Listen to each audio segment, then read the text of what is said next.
Yeah. Yeah. Yeah.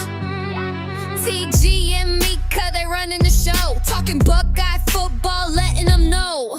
OH. Buckeye ladies ring the victory bell. OH. Now go ahead and give them hell. Smart, bold, and ready, they know their ball. Scarlet and gray pride, they've got it all. OH. Buckeye ladies ring the victory bell. OH. Now go ahead and give them hell.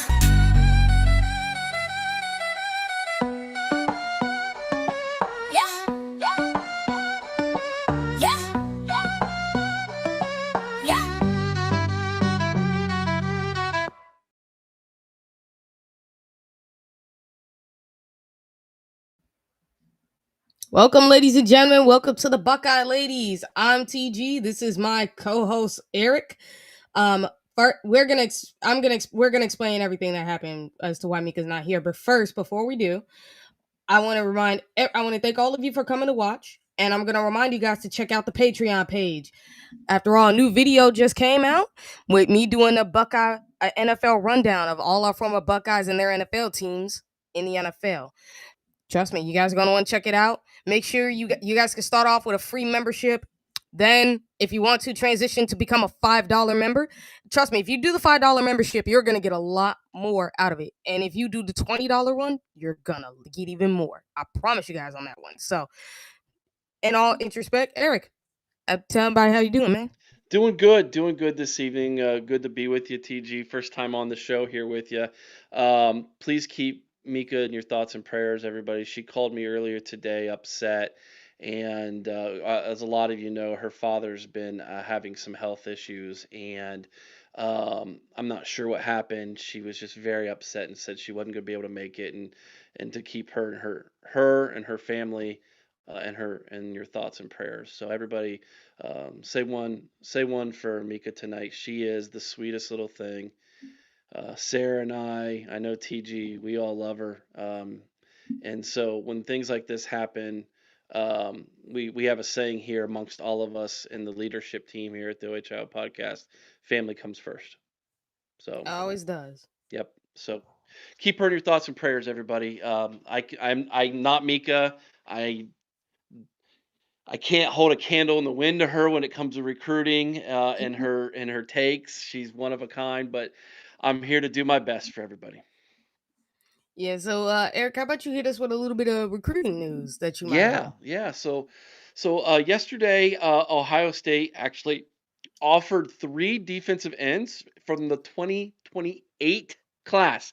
Yeah, that's not a mistake. The 2028 class. These are sophomores, okay? So these these are, what would that make them? 15 and 16-year-old kids that are getting offered scholarships to Ohio State. Let's first talk about Darian Prescott. He is a defensive end from your state there, TG. He's from Bolingbrook, Illinois. Bolingbrook High School. He's 6'6", 220 pounds. He is a top 25 composite recruit in the class of 2028. Not going to lie, TG, not sure how they have recruiting rankings for sophomores already, but somehow 247 Sports does. And he's considered one of the top edge rushers in the country as a sophomore already. So keep your eye on him. Midwest kid. That usually means Ohio State's got a pretty good shot of going after him.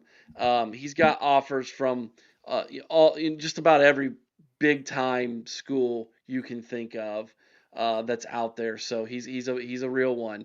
Next is Cameron McGee, again from your state of Illinois, Chicago. He goes to Brother Rice High School. Never heard of that high school in Chicago, but he is a top 10 recruit nationally. He's only 6'3", 234 pounds, so he's not as big as Darian Prescott, but he is incredibly explosive. This could be an edge rusher, linebacker, hybrid type guy, unless he continues to grow. And again, all the top schools are wanting this kid. And again, another Midwest kid from the state of Illinois. I'm not sure what's going on in that 2028 class there from your home state, TG, but you're on the job. Get them kids to be Buckeyes, right? And then, Yeah, I mean, I believe that some of these, if I'm not mistaken, my high school had played these guys a couple times, or at least okay, their high schools, if I'm not mistaken. yeah, Brother Rice. I've never heard of that before. So, Yeah, no, like that's how I know that's a high school out in Illinois because I know I got an offer for them back then. I never went there. I just went to the high school closest to me. okay. but but yeah, no, from everything I hear, it was a good school. It was everything you actually wanted as far as like wanting as far as like classes, a great atmosphere. It was everything you wanted in It a high sounds school. like to me from what I gathered, it's like a college prep school. It's Yeah, like a preparatory college yes. preparatory school. So It's a that's college prep school, one of those yeah. college prep schools like mine, the one I went to. Oh, okay. It's a lot like that one. And that's what makes it really, really, really, really good. Because it's like it was one of the schools I was considering, one of the college prep schools. I just chose to go to Butler College Prep, and it was all great from there. And even my school, the basketball team has gone against their basketball team as well. So it's you know, Basketball in the city of Chicago is really good, isn't it? oh yeah. Yeah. Look, I played on the basketball team for like 2 years, and then I just stopped. Center. No, I was not You a center. Like, you you had handles, didn't you? I bet you had handles. yeah, I had some handles. I figured. Look, I was more of a shooting guard kind of small forward in a way because the way I would shoot, on top of the fact, especially because when I was shooting half court shots, it was kind of funny. It's not like I was trying to. It was mostly like I would end up making them, and I wasn't even trying to. I was just throwing up a shot for the I'm most not part, even trying to and it was make this.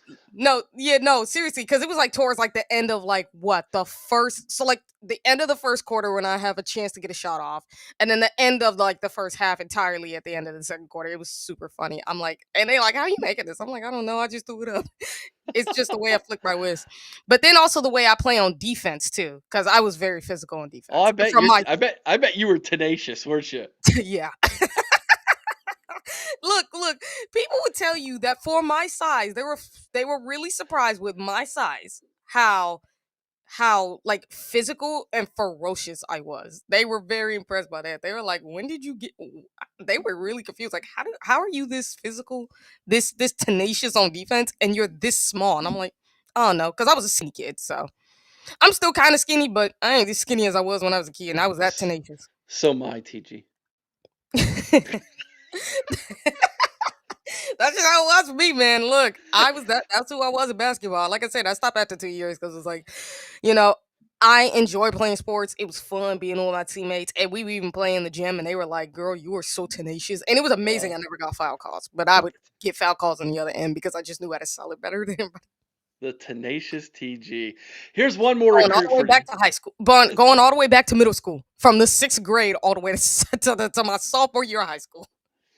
One more recruit to talk to you guys about from the 2028 class that needs to be mentioned, and that is Jelani George. If you don't know him, learn his name, Jelani George.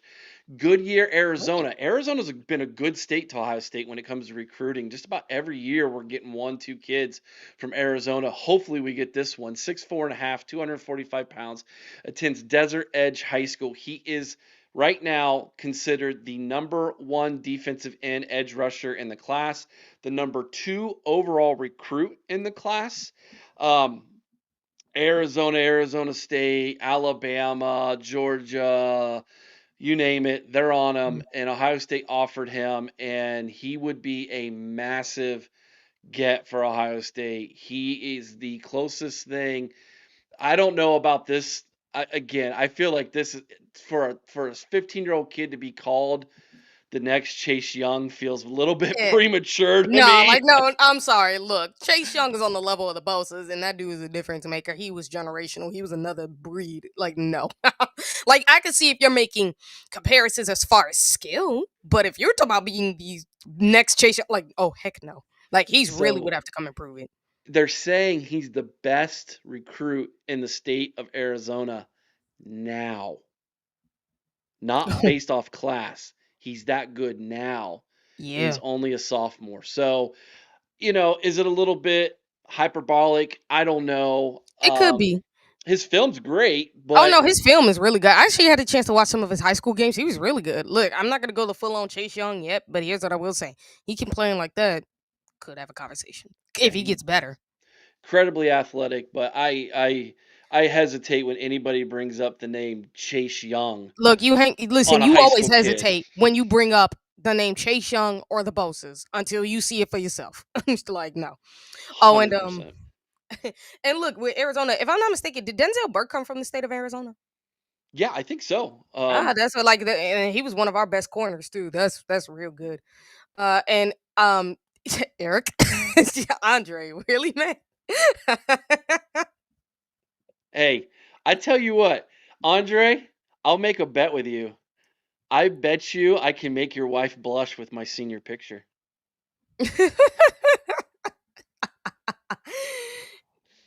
I'll tell you this much. My wife loves my senior picture. I bet she does. I'm not gonna lie. Moving on. Yeah. E Hopton is it getting it's getting a little nippy in Chicago. It ain't that bad, but it's like when it comes to Chicago weather, it'll get real cold. It real. Is it really as windy as they say it is? Oh, it is.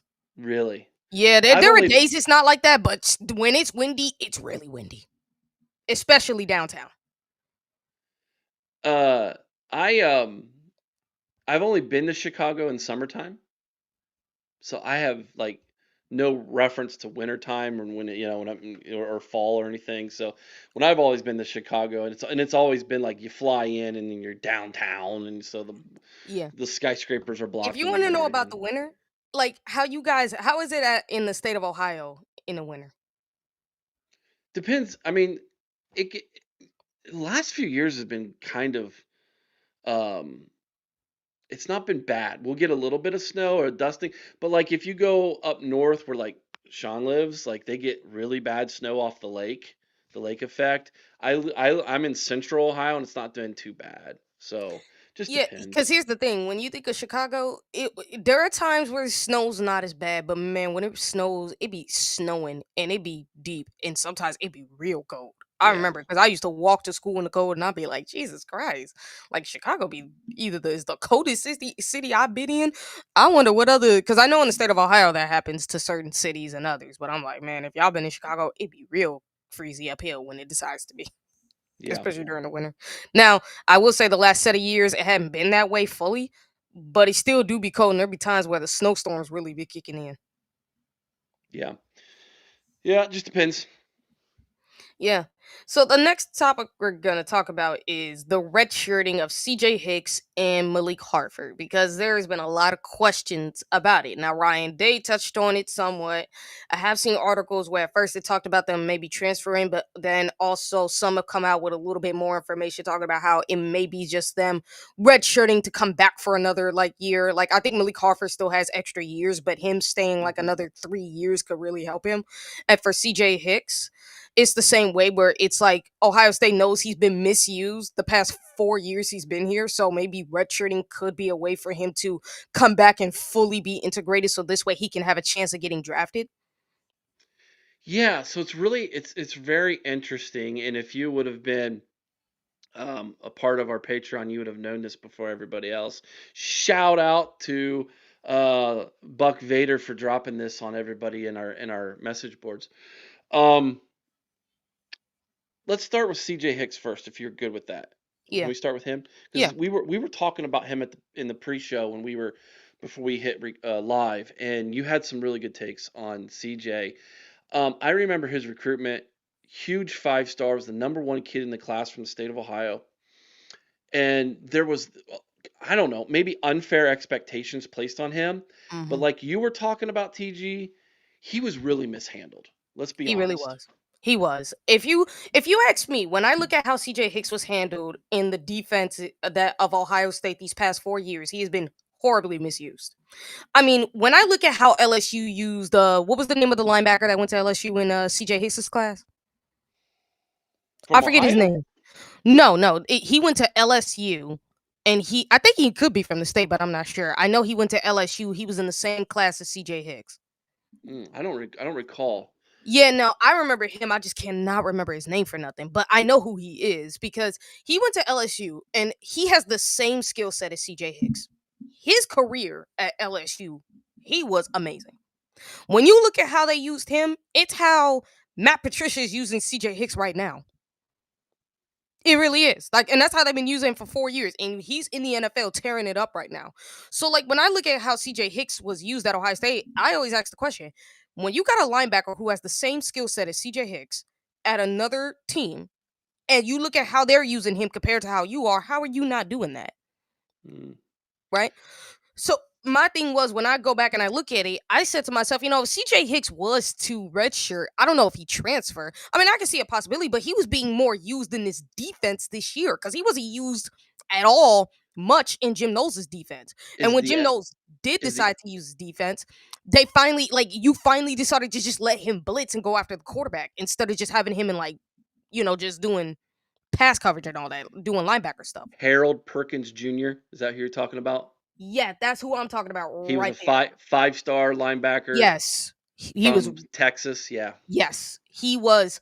That is exactly who I'm talking about right there. That guy was tearing it up. And he, again, has the same skill set as CJ Hicks. So when I look at CJ Hicks and how he was being used in Jim Knowles' defense, he was being used out of position. Because even I was saying it. Like, no, he's more of an edge guy. That's what it told me. He's not comfortable at linebacker. He doesn't know what he's doing. He's more comfortable going after the quarterback. And he could go after the running back just off the line of scrimmage, as we've seen in some of the games he's played, the first 5 games he's played in this year. So it's like you see this guy can go after it on the line of scrimmage, and Ohio State goes and looks at this and says, okay, maybe we should bring him back for another year because with how he's been used the past 4 years, he can not only get further developed at defensive line by Larry Johnson, but he has another year in Patricia's system that allows him to grow more to a point where he could become draftable. More because he wouldn't get drafted after this year. He really wouldn't have. He really No, wouldn't have. He he's wouldn't have. not done anything worthy of being drafted. And that's where the funny thing is too, and I'm like, there is a chance Ohio State could convince these teams that they had misused him for 4 years, and it took them 4 years to finally figure out where he went because of their D coordinator problem. And we're gonna talk about him in another segment. But I think for him, and I think for CJ Hicks, it would be better for him to stay because you get to learn from Larry Johnson. You get to be in Matt Patricia's system for another year. You grow, you develop, and you continue to go. You continue to a point where your draft stock becomes where you could be like maybe a third, fourth rounder, which is good, to be honest. I really do think that is something that Ohio State really did consider. And because if you look at the first 5 games he played, this man is terrifying for tackles. I mean, what did our tackles at Ohio State have to say about CJ Hicks? He was terrifying to go against. The way he would bull rush them, the power that man has is ridiculous. The fact that he could bull rush a tackle and move them off the line of scrimmage and put them on their backside should tell you how strong he was. When But Chris then his athleticism, sorry, Eric, but let me finish this part. But his athleticism is the other part that's so ridiculous. He is a freakish athlete who can get past the tackle without having to bull rush him all the time. So when you see he got these moves on top of that strength, you're like, if you're Ohio State, we should have done this in the beginning. That's what you should have done. But no. So now, redshirt him right now and have him for another year so you can up his draft stock. So when Chris and I was at the open practice, and he was out there working on I guess it would have been like live 11 on 11. They had Ethan O at left tackle at the time, and he absolutely put Big O on his backside. I mean, put him on his backside twice. Yeah. So I think that was a part of the if you remember, a lot of the reporters and everything were really talking him up because in practice he was dominating. But as we now see, Austin Severfeld's the left tackle, not Ethan, and CJ's not playing. So obviously. Austin Severfeld actually talked about it because he's gone up against CJ in practice and he's gone up against him multiple times. He says the same thing as like Ethan O. Philip Daniels has went up against him and said the same freaking thing. I mean, he went so far as to compare him to freaking Abdul Carter, and I'm like, what? Like, there's no way you're comparing him to him. And it's like they were being dead serious because they were like, no, CJ is that big of a problem on the line of scrimmage. And then they talk about having him and Alvaro Reese on the same side of the line, which was the worst thing they've ever gone up against. Like the scariest thing because you had two freaks on the same side. Imagine having to go try to go against that. No, heck no. So I don't think it's the fact that him going up against Austin Servo has changed anything. I really, because Servo has been back in the same thing. Like, no, he's terrifying. Like, he really is. Like, wow. And he dang near put freaking Austin Servo on his backside. I think Servo had said once. So it's like, the fact that you're telling me this guy's that talented, it tells you how misused he's been. And he's actually said it since, honestly, 2024, 2023, he wanted to be on the line of scrimmage. Hmm. And he's actually at a place where he wants to be, and he's performing. And like I said, don't just look at what he's doing in practice.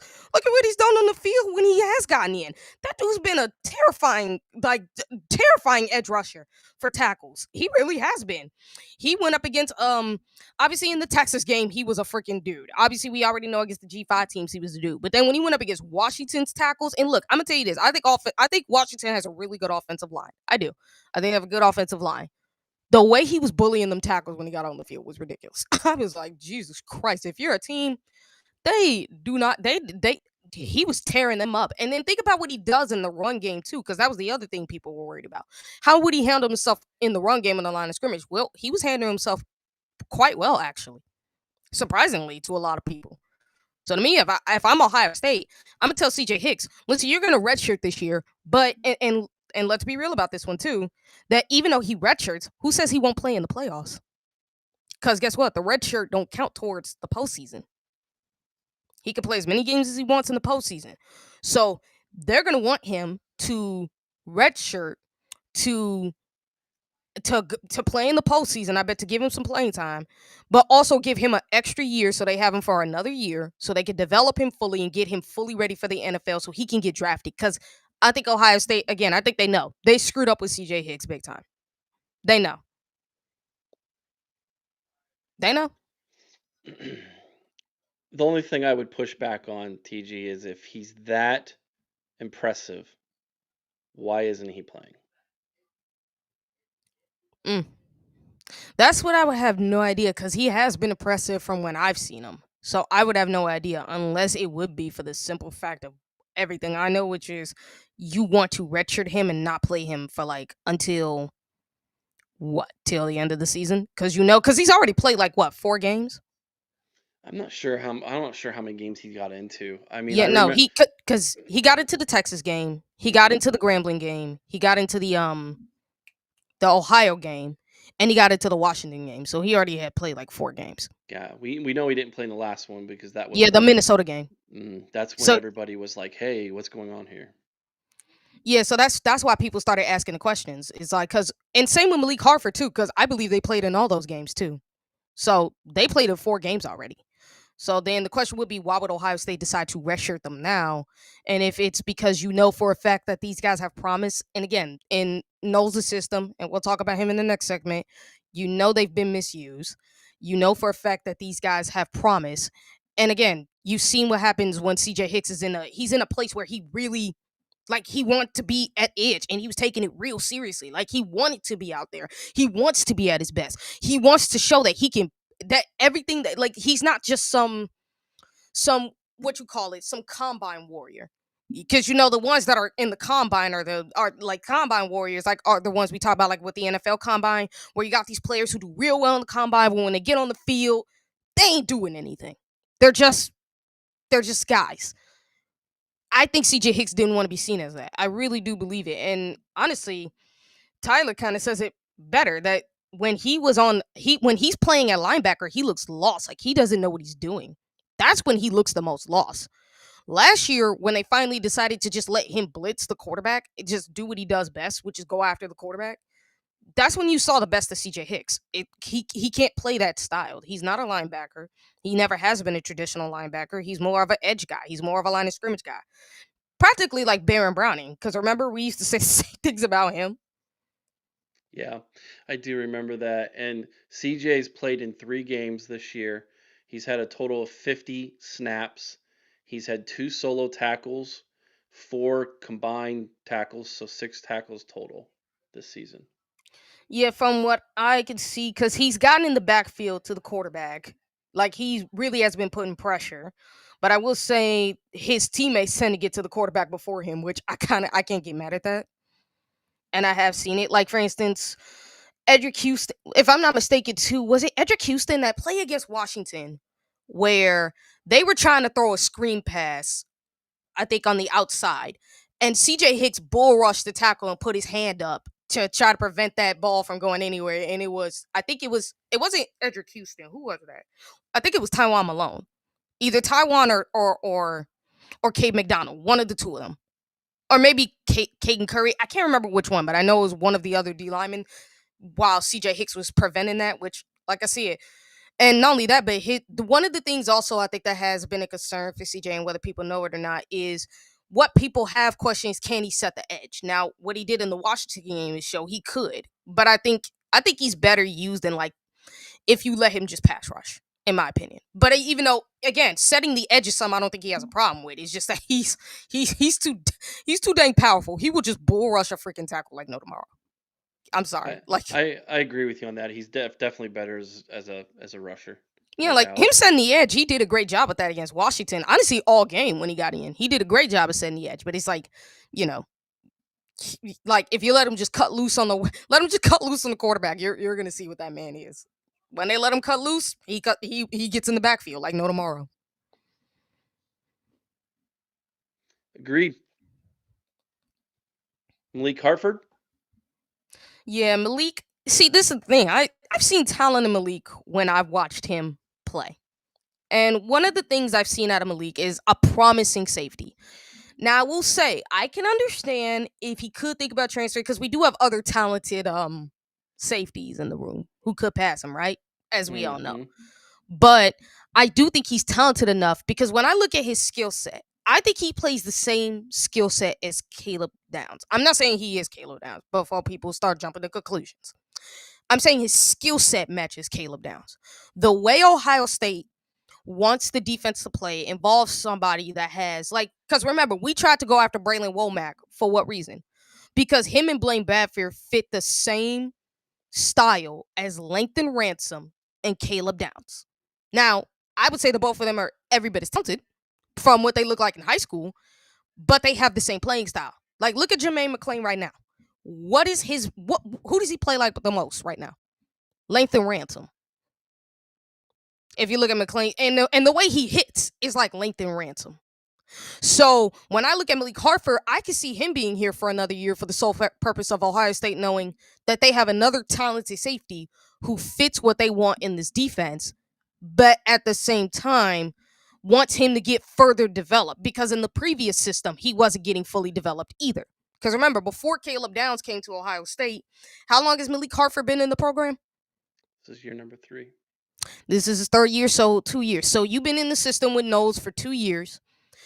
And when you look at the way he plays, because before Caleb Downs, I don't think Knowles knew how to use Malik Hartford, if I'm being honest. I thought he played really well last year when he got in the field. Yeah, no, I think so too. That's my thing. I think so too. But I don't think he fully knew how to use them until like Caleb Downs came around, and you could see that when he did get in, his play style was a lot like Caleb Downs. So this could be just him redshirting for another year as well. Now I could see a point where he transfers, like I said, because of the talent that's back there. Yeah. If he But feels like he's being passed over, then yeah, I yeah. think that's Yeah, like that could be a case, but at the same time, I could also see it where Ohio State's like, "Hey, look, we think you're talented. We think you fit the scheme of what we want to do." Like he is a really talented safety. Like no matter what people say, maybe he might not be as talented as the guys behind him, but he does have real good talent. It's just that how do you use that talent? And Ohio State's looking for depth in so many ways because I do believe for Ohio State that because the season college football is becoming more NFL like, they need more depth now than ever. So it's like if you're Ohio State, yes, I would keep Malik Hartford. And look, I would let him start. Even if we do have talented guys, those guys are going to get their playing time regardless of the fact. But Malik Hartford's playing style fits what we need of this defense.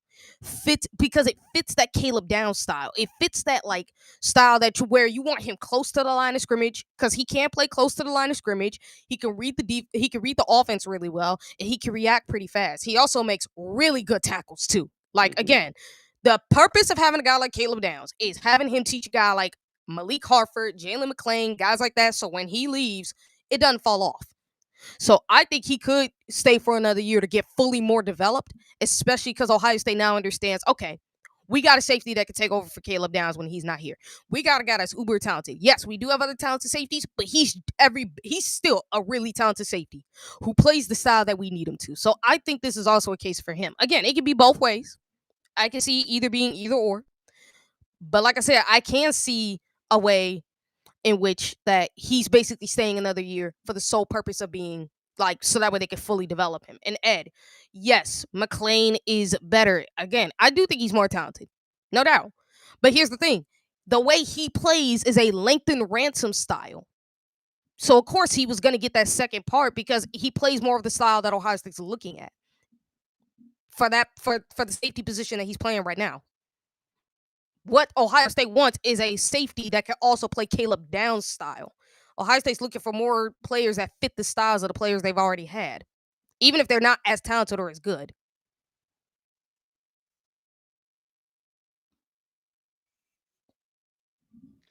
It's interesting to me because this is going to go one of two ways, right? It's either going to go the way that you're talking about, um, TG, where they stick it out, they redshirt, they stick it out, and they get their opportunity next year to win those positions, or they're going to jump in the portal. And you know, I hope they stick it out as a Buckeye fan. I do. Mm-hmm. But I also understand where some people are saying, "Nah, they're gone, dude. That this is Yeah, no doubt. and really at the end of the day, no one really knows to be 100% sure. No Uh, one. I think they're weighing it up in their mind right now. Yeah, and I can understand that too, because like I said, with CJ Hicks, you've been misused for so long. You're kind of like, and you know for a fact that after this year, you're not going to get drafted. So what do you do? Right? That's always going to be the thing that pops up for him. For Malik, you're looking at the back of your shoulder because you got some of these more talented safeties coming in, some of these very talented safeties coming in, and you're not sure if you're even going to keep that spot. So that's understandable for the both of them, especially. And again, I think for Ohio State, I think one of the things you can do to sell them on staying, because I do believe again, when they both came into this year, they were really, really good. And that's why I would hate to lose it because it's like, man, we fumbled another set of talent. Like, I don't like that when Ohio State does that because it's like when you know you got talent and you fumble it, I don't like that. I really don't. So I think if you're Ohio State, you could sell them on coming back, especially because it's like with how the season is. And again, you can always sell the fact that this is going to be more of an NFL season. We're going to need you guys. You're going to get playing time because you've earned it. Like, I do think with their plays that they've earned it by showing just how effective they can be when you give them the chance. So I could see a world where they do leave because obviously they're looking over their shoulder and they're weighing their options and they're not sure how things could play out. But like I said, I can also see a world where they stay and they stick it out. They get developed. They trust Ohio State to really develop them, to really set them up for success, and they're going to put in the work day and night to make sure that so that way they don't disappoint their coaches at all, and they actually be able to, like just elevate themselves to another level. Especially for CJ Hicks, you can elevate yourself to being a draft pick the more you keep doing it. And like I said, from this year, from what I've seen of him in the 4 games he's played, or 3 to 4 games he's played, he's been phenomenal. Like he's made plays, even if it don't show up on the stat sheet. He's made some really good plays that like let's be real. If he didn't do like I said that Washington game, he don't put his hand up. I don't know. Now I think our defense is really good at tackling, but you never know what happens with if a D lineman don't get his hand up because it can get some extra yardage. So I really do hope they stick it out. But like I said, I can understand if they leave because it's like Mhm. you're worried about your future. Yeah, it's a whole new world in college football right now with the transfer portal, no doubt. Yeah, but like I said, I do think the other part is when it comes to the added games and how the college football playoffs has expanded, you're going to need more depth than ever now. Yeah, oh, So 100%. that could work to again, that could work to Ohio State's advantage as well because it's like Hmm. with how much depth you need, you can't just sit these guys anymore. Now you have to legit play them because you need your starters to be healthy moving forward, and you need all hands on deck. So if an injury happens, you got a next guy coming up. And more importantly, as Ryan Day said it, we don't want our starters playing all the way to the fourth quarter. Right. We don't, like, not all season. Like, we need these guys healthy, so we got to start building depth. So I do believe that that is what works to Ohio State's greatest advantage is, look, we don't have to worry about sitting these guys anymore. Like, we don't have to redshirt them unless we have to. Like, for instance, Turbo Rogers. What is the only reason he's redshirting? Because he ain't got enough weight on him yet. They get enough weight on him, they're going to throw him out there because they know how talented the guy is. I was told he was being redshirted also because they need another running back for this class. Oh, no doubt. That could also be the other one, too, for just in case. And I actually like our running back room moving to the future because, like, CJ Donaldson won't be here, but man, like, he's been really good. But I love Bo Jackson, and if James Peoples could continue what he did against Minnesota, oh my God, I love these two next year. Yeah, that running back room is healthy with a capital H, no doubt. Oh heck yeah! And then you got Isaiah West, who I think is a stud, and you got to forget Turbo Rogers. Bring in favorite IQ, whoever else they gonna bring in from the class, and I hear it's a guy named Latimer from Wisconsin, and I got a chance to look at his tape, and I'm like, oh, he's really good. I can see why Ohio State likes him. Possible so it's like, flippy. Yep. So it's like, hey, you bring in that, and you got yourself a real good running backs. We set. Right. We really set. Yeah. Good room. So yeah, I can't wait. I really do want to see how it plays out for those guys, but I hope they stay. Tyler, what you hear today? I would love for you to say it in the chat. What you hear? Let's see here. So obviously we know for the Minnesota game, because we're gonna recap that as well, is what are we happy with the Ohio State game? Like, and that's the way Vader wrote the question. So what were you happy with the Ohio State game? Defense? Anybody? Well, I mean, obviously we're happy with the defense. For me, I would say obviously it's gonna be the defense, but I'm actually happy with how Julian Saying and them played in this game. Yeah. Especially Saying, like, dude, for every single last one of you who ever, and I mean ever, said that man couldn't throw the beat ball, eat your word right now. Legit, eat it, because that was just pure stupidity on your part. That was the what was that, football nerds or the college football nerds that stated something like that? Because I'm like, yeah. guys, he didn't throw down deep because you have safeties taking away the deep ball. So why would he? And they're blitzing him. So yeah, he got to get the ball out of his hands. No doubt. Yeah. It was a good game. The Natural brought it up too. Max Clare played really well. It was good to see him get more involved in the offense. Obviously, Carnell Tate had the game of his life. The dude almost had 200 yards. Yeah, it was. He had what, 100 and it was like 160 in the first half or something like that. Yeah, it was like 160, and I think by the end of the game, I think it was 180. That, like 180. It was real funny. And you know what's super funny too? Because it's like when you watch that game, it's like we got two number one wide receivers. I said it. Two extraterrestrials. Carnell Tate is a goddamn alien. Jeremiah Smith is a goddamn Martian. We got two extraterrestrials at receiver, man. I'm sorry. and I'm gonna bring this up too because this actually relates to something I want to bring up. The fact that a Scum fan, I'm sorry, I don't care. No, he's not. I'm sorry, I don't. I think he's better than Arch Manning. I do. I think he's the same. Arch Manning's terrible. No, here's the thing. I think he's the same because both of them struggle with passing.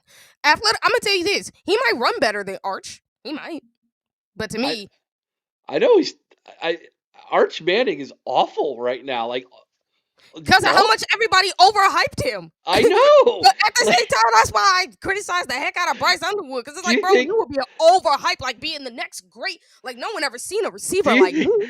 Do you think Peyton and Eli call up Cooper and say, bro, get your DNA and get that boy's DNA checked? We're not so sure he's a Manning. It's a chance. I'm gonna tell you this: from an athletic standpoint, Arch Manning is a really good runner, but it's like his passing is like he's a great deep ball thrower, but intermediate to short passes is where he's terrible. If he could fix that, then he's fine. But it's like No, bro, you've been terrible this year. And like I said, I feel bad for the kid because at the end of the day, he shouldn't have got hyped up like that. I think the media really set him up for failure to be seen this way. Oh yeah. But it's the same way with that when it comes to Bryce Underwood, because bro, he's been crap all year. He really has. Like, he's great at short throws, but his deep ball and his intermediate passing is so butt cheeks. Now, for granted, yes, you're at a program that ain't got no receivers, but let me tell you something. You get all that hype on you, I don't care what your excuse is. Well, Especially when you hyping up yourself saying, ain't no, the Big Ten ain't never seen a freshman like me, aka, really? Like, as if they ain't seen a Jeremiah Smith? well, if you want to talk about freshman quarterbacks, I would immediately go to Braxton Miller. Right. I That's mean, the other thing. Braxton Miller was so much more dynamic than what Underwood has been. Yeah, that's the other thing. It's like, it's not just quarterback. He was talking about freshman period. And I'm like, Jeremiah Smith? Braxton Yeah. Miller? I would say right now, Bo Jackson's been more Right. That's another one. impressive Like, bro, than he come has. on, That's man. this year, but They both suck. So I go wouldn't back say to go I back to wouldn't. Terrell Pryor. Terrell Pryor's freshman year was Oh, really heck yeah. impressive. Heck yeah. So It's like, nah, man. So, like, no. And this is why I bring it up because I don't know if it was a Michigan fan. It was some fan who tried to say this Tennessee receiver was better than freaking Jeremiah Smith because he has better numbers. And and, and you and Ohio State fans corrected this dumb musher. And they literally said, probably because we have a wide receiver one as well by the name of Carnell Tate. We have two number one wide receivers. Like, yeah. what? Just because he doesn't have bigger numbers than this one receiver? Sure, Tennessee's receivers are dog water, dude. I'm sorry. Their receivers were terrible last year. They ain't great this year. You got this one good receiver who got these great set of numbers. Okay. Jeremiah Smith has freaking Carnell Tate, like I said, a freaking alien next to him. He's a Martian, Jeremiah Smith is. You got an alien next to him. I'm sorry, brother. They gonna have to share touches. And the both of them, I would expect to be 1,000-yard receivers by the end of the year. So, like, come on, man. That was just ignorance on a whole nother level. I'm looking at these people like, you can't be this stupid. You can't be this delusional. You can't be this dumb.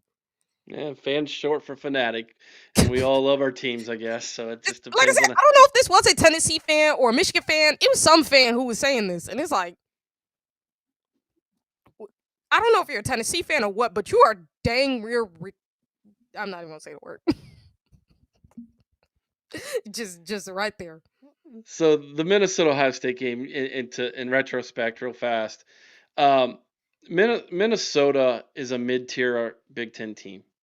It's who they are. They're a mid-tier, and Yeah. Ohio State took care of business at home, like we all wanted them to, like we all thought they would.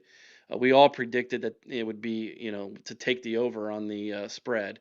By the way, through 5 games this year, Ryan Day's 4-1 against the spread, which is a good sign for this weekend as well in Illinois. So I saw more of the same. It's all getting better offensively. You're right, TG. Julian Sain had a really, really good game. And I think his development every week is getting a little bit better. And I don't know if it was Joe Klatt or who it was exactly that said this, but they said Ryan Day is putting on a master class on how to develop and bring a quarterback along the correct way. And Yeah. I can't disagree with that. I don't disagree with it either. And if honestly, the only one, like the one time he didn't have a good quarterback was Kyle McCord. That was it. And you know what's funny is like he brought more out of Kyle McCord than I think any coach has. Now again, you could say the Syracuse game, you were in a terrible, and I mean terrible defensive conference. That conference in the ACC had no defense. I'm talking about him doing what he did with Kyle McCord, bringing out better numbers out of him against top 10 defenses. Imagine that too. Like, when would you ever see that? To be honest, I don't think any other coach could do that with Kyle McCord. I do not think there's no coach that could bring the best out of that man against a top 10 defense. I don't. And the fact that he was able to do that with that quarterback should tell you something. And you look at all the other quarterbacks he's had with freaking Justin Fields, Dwayne Haskins, the one year he had him, freaking CJ Stroud, and now you had and what he did with Will Howard, how he transformed Will Howard into a freaking passing quarterback. Like, people were not sure how good Will Howard really was. And Will Howard comes out here breaking CJ Stroud records, becoming a 4,000-yard passing quarterback that we've had. What is he, like the first one we've had or the first one in a long time? Who's that? Will Howard, a 4,000-yard passing quarterback. Oh no, we've had him before that. It was, uh, gosh, I think the last three before him were all 4,000-yard passing quarterbacks. Stroud. No, Stroud never passed for 4,000 yards. Are you sure about that? I think so. I think the last time I seen was like 3,000. I know Justin Fields never passed for 4,000 yards, and Dwayne Haskins. I think all of them were at like 3,000. Like they were like 3,000 or something. I could be wrong, but check for me. I thought for sure C.J. Stroud did too.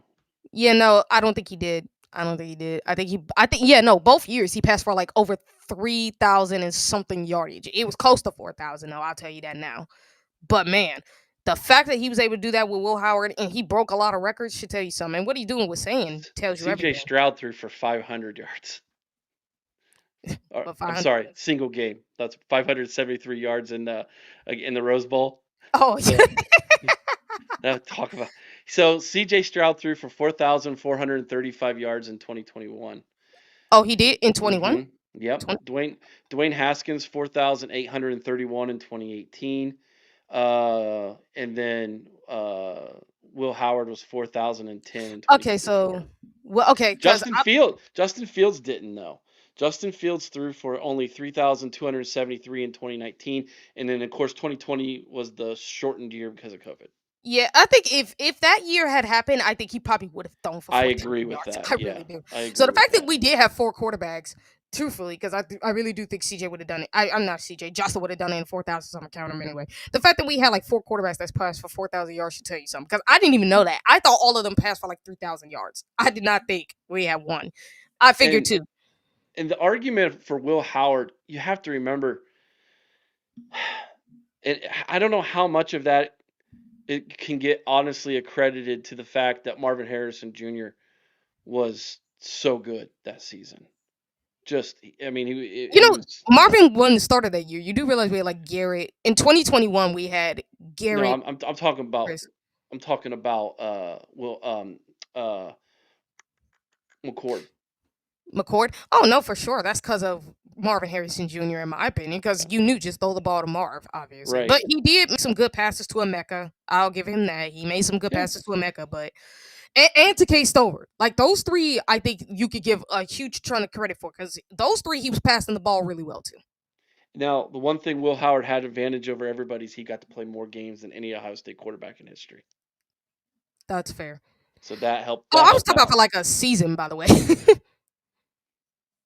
So it's like, so the fact that, because he did throw, because for Kyle McCord, yeah, it was 3,170 yards, which is hilarious, because it's like, and you go back and you look at freaking, you go ahead and look at JJ McCarthy. People who say like JJ McCarthy's better than Kyle, here's the one thing I'll tell you. He has better personality, better leadership, better toughness than Kyle McCord. From a talent standpoint, him and Kyle McCord are the same. They're the same. It's just that, again, JJ McCarthy has more toughness to him, mental toughness. I'm not so sure McCord is actually a better passer. No, I'm not saying McCord. No, I said from a talent standpoint, they're both the same. From a passing standpoint, I think they're both terrible. I really do. But I think Ryan Day might have been able to get a lot. But like Kyle McCord, he would have got a lot out of JJ McCarthy with the same set of weapons. The difference is McCarthy has more moxie. I agree with that, and which is, from a Buckeye standpoint, you don't want to ever give them credit for anything, but you are absolutely right about that. McCarthy actually was a better leader. I think he had more guts. He had more heart. He had more give a darn. We know that. Yeah, that was the thing. That's the only thing that separates the two of them, is that the moxie that they had. Other than that, the both of them are the same.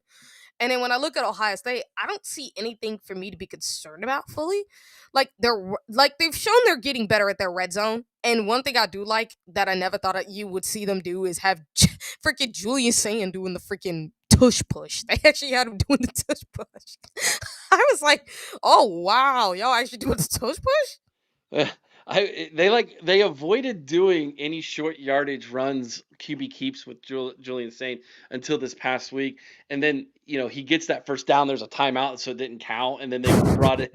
They brought in Yeah, Lincoln, and that's it so is funny. later in the game. Later in the game, Julian gets it and keeps it, and it's like Julian's like, dude, just let me do this. Like I got this. Because people are so I know worried how to about his run size. forward. I Because get people are it. so worried about his size. They're like, "Oh, he might get crushed." And it's like, no, like I'm I'm pretty sure that offensive line is going to take care of him. yeah, that too. Plus, you got some really strong men pushing him from behind.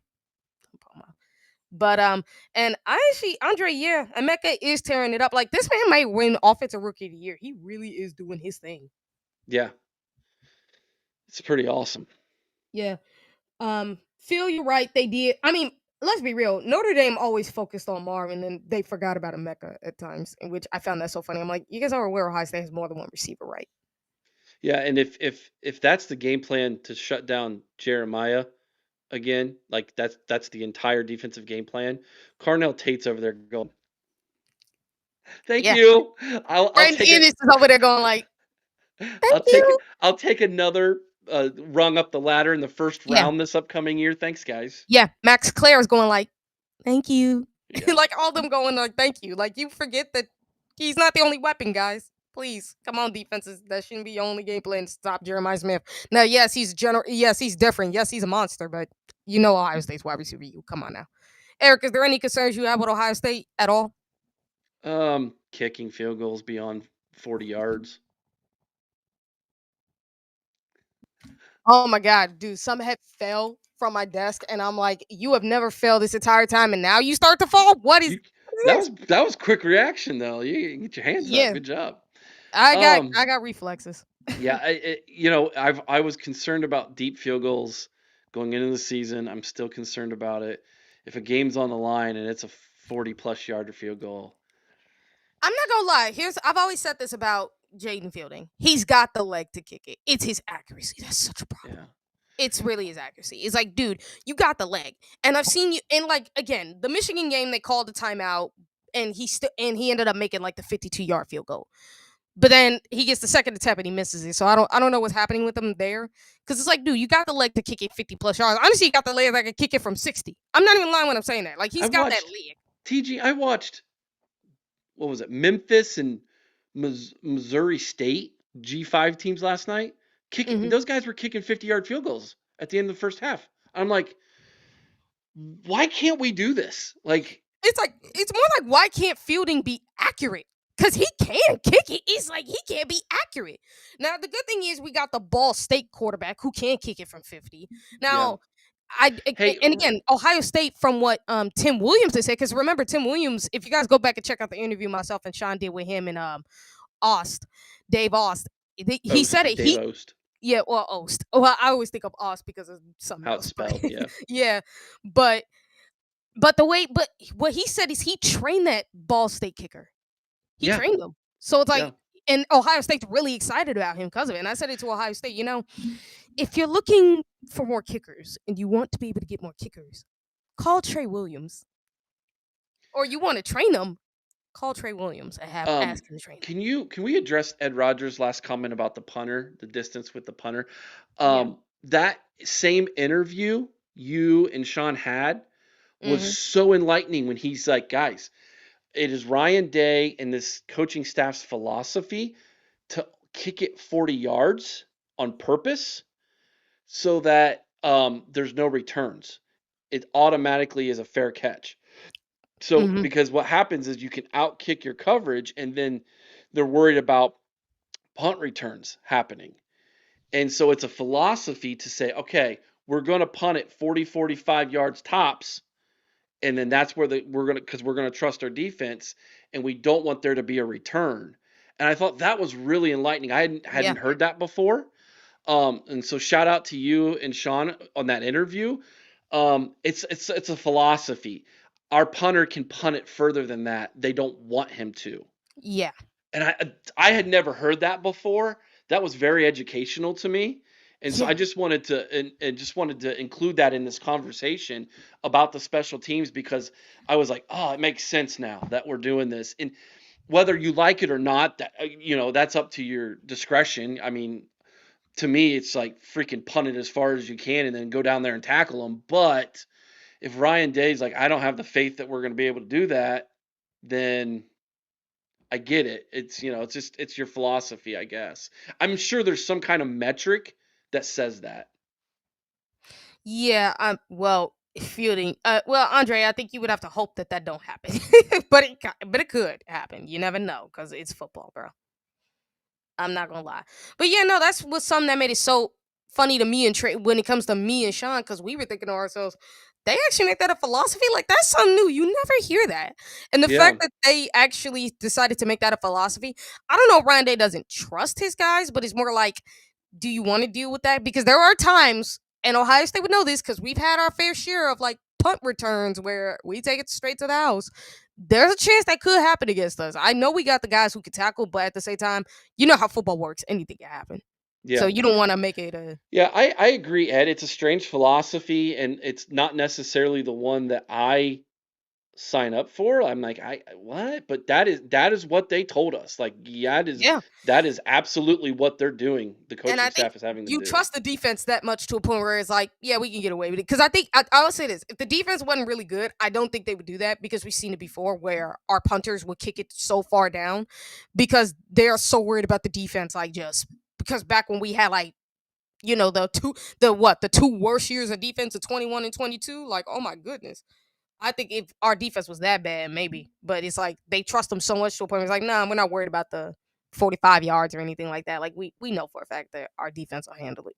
I think Tyler, that's yeah. I mean, obviously, if you can put it in the red zone, you do, or I mean, inside the 20, you do.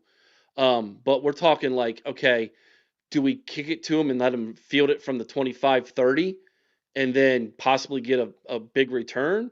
Or do we, kick it to them on the 35 and say, we're going to make you fair catch it? So, um, I get it. It's again, that's what they told TG and Sean. I hadn't heard it before. And I was like, those guys would know. They're former kickers at Ohio State.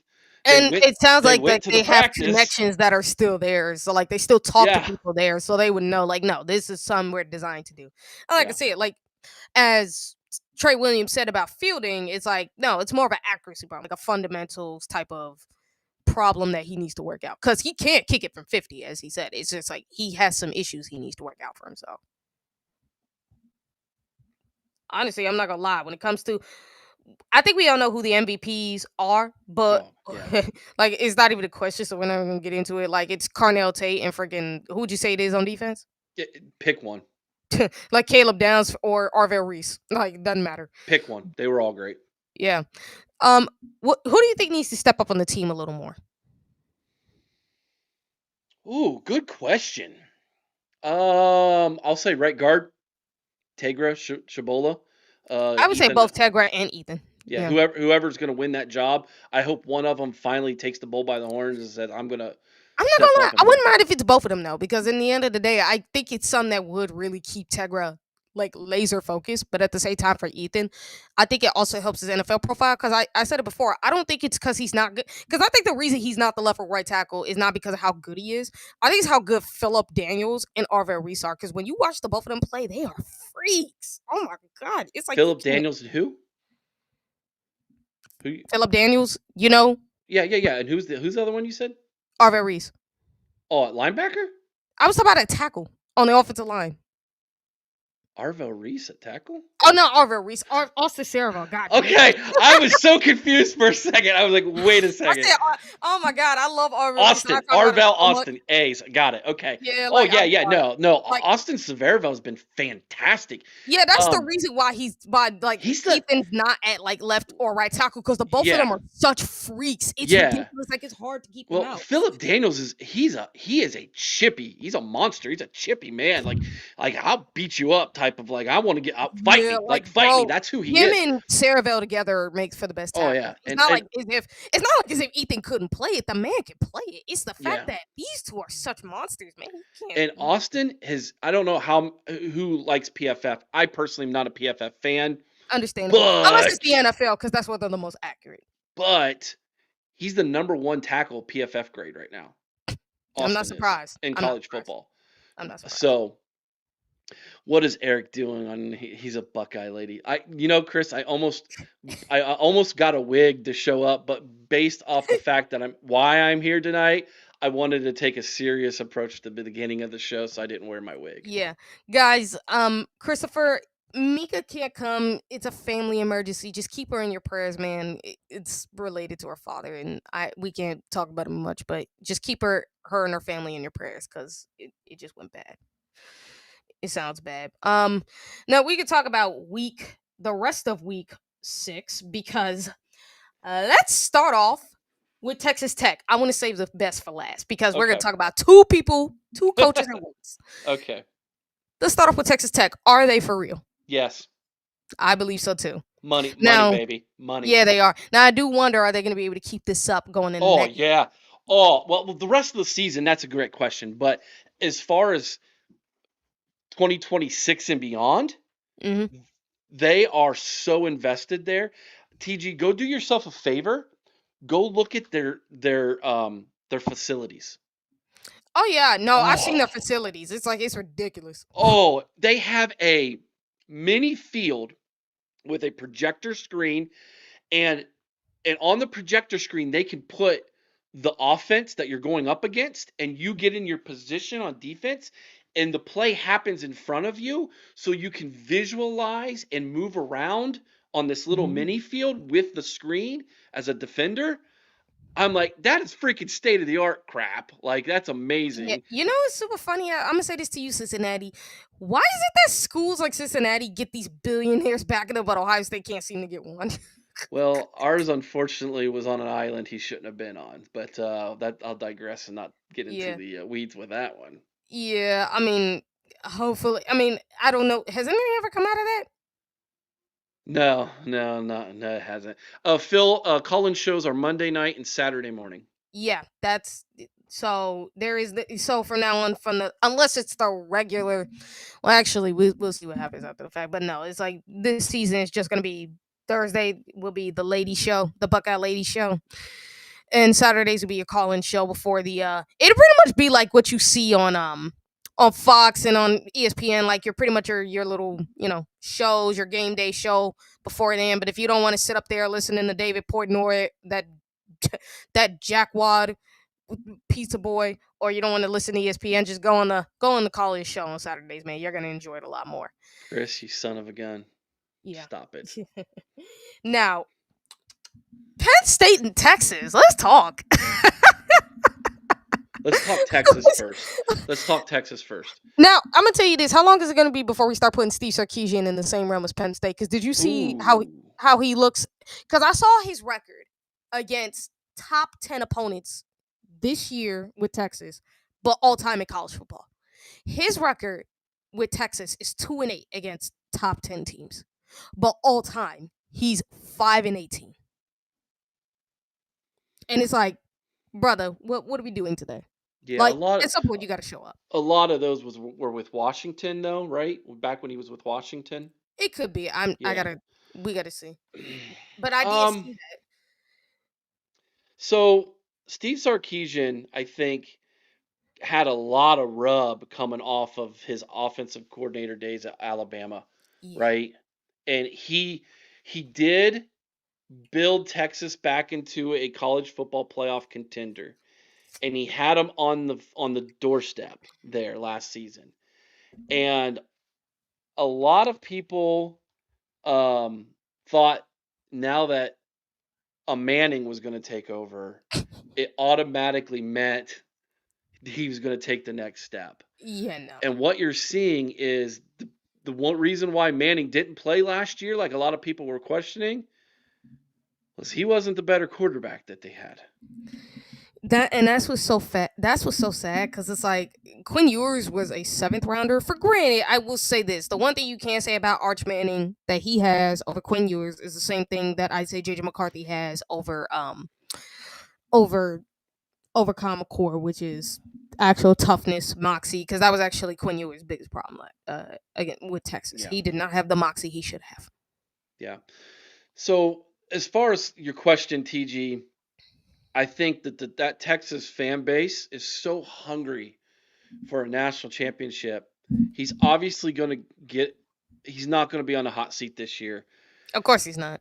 But if they don't have a good year next year and he misses out the playoffs 2 years in a row, Yeah, I I'm not could gonna see lie. them I'm talking saying, about Steve Sarkisian. Like you put him on the same note as far as James Franklin, as far as big time games entirely, because big time games is where he's mostly faltered in his, and especially because you saw it last year against Georgia, and that Georgia team was not a great team. Now they no, they had a were good not. defense, but my God, dude, their offense was terrible, and you were getting laced up by their offense, and their defense was just shutting you down like no tomorrow. Even though it was a good defense, it wasn't as great as previous Georgia defenses, and you fell to them twice, and you almost lost to Arizona State in the freaking playoffs. You almost lost to Arizona State, and and you should have lost, to be honest. You should have lost. And then you go ahead and you lose to Ohio State as you should have. So the question is, like, with Steve Sarkisian is like, can you show up in the big games when it matters? Yeah. Because you do have a record like a Franklin I as far think as showing up in big games. I think Christopher Sowers hit the nail on the head. I think defenses have started to catch up with his offense. Most likely. And I'm not so sure that Arch can't run his full offense. I mean, it's bad. And the back quarterbacks obviously are terrible too. So Mhm. I mean, if he wants to save his job, And everybody wanted to try to put him in the same category as Ryan Day when it came to quarterback development. Like, are you joking me? yeah, no, not even Literally, close. literally, everybody in the media would say he's the best quarterback development. I'm like, where? Where? Come on. You look at the quarterbacks Ryan Day has versus Steve Sarkisian. Tell me which quarterbacks are better. Like, you can't be serious. How are they going to react? Eric, how are they going to react when they lose to the Oklahoma? Well, here's the thing. Like this is a huge game for Texas. I mean, this is an elimination game. They lose this game, they're done. Yeah. They're done. There's no way for them to make the playoffs at this point. Mhm. Can they bounce back from a loss to Ohio State and Florida? Sure, if they run the table. That would also mean that they only had one loss in the SEC, and they're one of the upper echelon teams, and so they're probably going to get in. But they have to win this game. They have to win the rest of them, and I just don't see that happening. But yeah, if Oklahoma beats Texas this Saturday, that fan base is basically you're going to hear. Well, here's what I think they might do. They might start saying, Arch ain't it. We need to go to the portal. Yeah, you know what's funny is Chris actually says this. He says, I think Arch has the tools, but needs developed. He is 7 starts into his career. Manning has toughness and athleticism, but he isn't Uncle Peyton yet. Let's see what happens. I think he's more like his grandfather, Archie Manning, because I say this from an athletic standpoint. Like, Archie was more of a running quarterback. He was a solid passer, but he was more of a runner. I think that's what Arch Manning is more like. I think he's more of a athletic quarterback who I think can pass the ball. Again, he's got a great deep ball. It's more of his intermediate and his short throws, which are NFL throws. He needs to work on making them throws. He can make the deep ball. He just needs to work on them throws. He works on that. He's good. And no, not that one. Chris Stark is not Day. He is in Lincoln Riley. Starks may not be top 5 of quarterback development. I mean, that's truthful too because he hasn't had great quarterbacks. Yeah. If we're being honest. And to be honest, I kind of question Lincoln Riley to an extent for a while because I'm like, you have to now. You have to. Because it's like when you look at his quarterbacks, like Caleb Williams, I don't care what anybody says, that guy was terrible. Like the only time he looked good was against bottom 10 teams in CFB and all of FBS, to be honest. When he went up against mediocre to just good teams, he was trash. So imagine what he would look like against elite teams or just great teams. He would have looked like bro. He would not look draftable. So no, he was terrible against them. Like, yeah, you had great time with Jalen Hurts, who was a Nick Saban guy, with Kyler Murray, with Baker Mayfield. Okay, those guys you did great with. But a quarterback that you single-handedly recruited and developed, you haven't done that yet. Not once, actually, as a head coach. Like, at least for Ryan Day, you could say it's Julian Sayin and C.J. Stroud. And even Dwayne Haskins. Even though he didn't recruit him, Dwayne Haskins is an original Buckeye. Mm-hmm. So, like, you could say Brian Day developed like 3 quarterbacks that he's had here, didn't have to go to the portal for. Like, the only reason, and I talked about this before, with Justin Fields, he wanted Fields back when he was, like, he wanted him. And when his second chance came in the portal, he got him. Yep. So, I still give him credit for Fields, regardless of the fact. So, no. And Penn State. Jim knows what the heck, my guy. You give 42 points to freaking UCLA to Nico, the same guy you played in the freaking CFP, and you somehow get cooked by this guy. Make it make sense, Eric. His defense has a major flaw. It And has it's the same flaws. yeah, it's the dual threat running quarterback. We all saw it a year ago, and Ryan Day had to basically go in Jim Knowles' office and say, enough.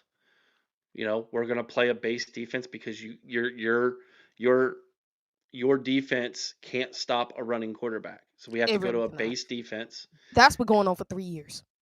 Yes. And now look at it, right? We go into Washington and Moore is supposed to be the second coming of Braxton Miller, and he got negative yards rushing against Matty P's defense. So the only thing I can think of is that Jim Knowles didn't have James Franklin walk into his office like Ryan Day did and say, okay, we're playing a base defense up front. Stop it. We're not going to do your exotic little things with the linebackers here because we need to make sure to wrap up this quarterback. And Nico just ran all over him. Yeah. Ran all over him. Yeah, Christopher Showers, I'm going to tell you this straight up. Yes, it took 3 years for his system to finally come into place, and Sonny Styles talked about that in the way. And same with Peyton Pierce. Like, Peyton Pierce actually really kind of went off. Peyton Pierce kind of ripped him. Yeah, Peyton Pierce really just ripped him, and it was so funny. I'm like, dang. Like, this is the first. Like, look, Denzel Burke was honest, still kind of nice, but kind of ripped Jim Knowles subtly. But Peyton Pierce was more blunt about it. He was like, Jesus. That really tells you how liked he was. But yes, it took him 3 years, and I give him credit for having the defense to help us win the Natty. But you also have to remember, it took Ryan Day to get on his backside to do that. So yeah, and then which was the reason why the relationship soured at the end of the season like it did, but thankfully it didn't prevent that team from winning a national championship.